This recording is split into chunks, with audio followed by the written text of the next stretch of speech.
Longer, more intense fire seasons have taken a visible toll on the state, leaving charred forests and flattened towns.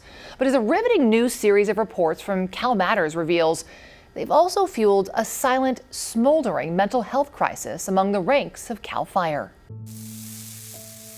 Year after year, blaze after blaze, they may leave the fires, but the fires never leave them.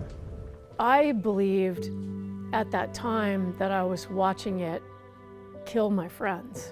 CalFire Battalion Chief Noelle Ben Miller was haunted by the screams as a Mendocino County wildfire encircled her colleagues. I kept seeing the pictures of the crown fire in my head.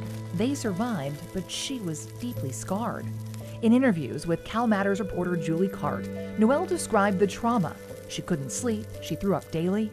I became secretly suicidal because I couldn't make it stop. And she's not alone. A 2016 report found firefighters are 40% more likely to take their own lives than the general population.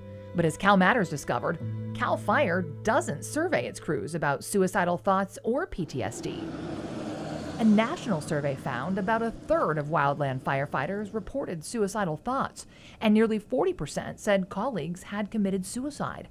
Among the lives lost, veteran CalFire Captain Ryan Mitchell. I've also witnessed the sadness, anger that Ryan's death has spread on our organization. When the hard-charging California firefighter lost his last battle to suicide, it shook the CalFire family. I've spoken with many of you who have survivor's guilt and question why they missed something. National data indicates Mitchell was among at least 118 firefighters across the country who took their own lives that year. As wildfires intensify year after year, CalFire appears to be suffering a hidden, smoldering crisis. Overworked CalFire crews opened up to CalMatters about struggling with fatigue, PTSD, grief, and suicide. I'd be willing to bet that there's suicidal ideology in half of our employees right now, and probably half of them have a plan to do it.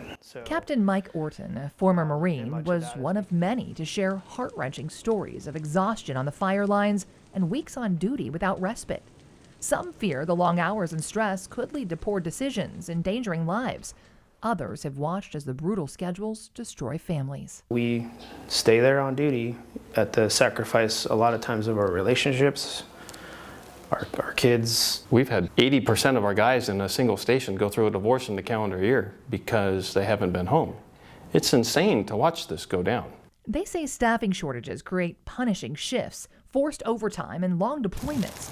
CalFire keeps crews on fires for 21 days, while their federal counterparts work just 14.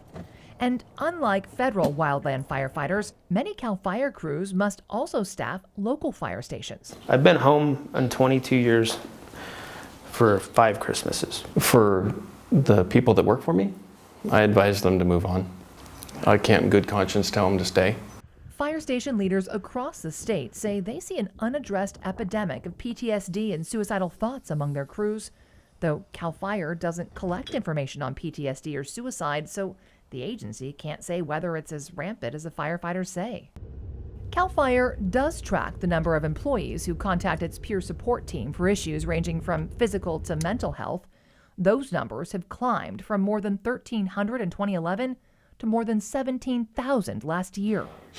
And CalFire does offer voluntary support services, including trauma camps with intensive treatment workshops and a behavioral health program, where Noelle now works. I was just like, that's it. She now shares her story about coming back from the brink.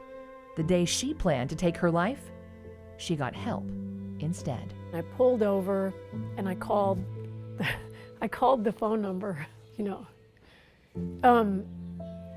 I called the phone number.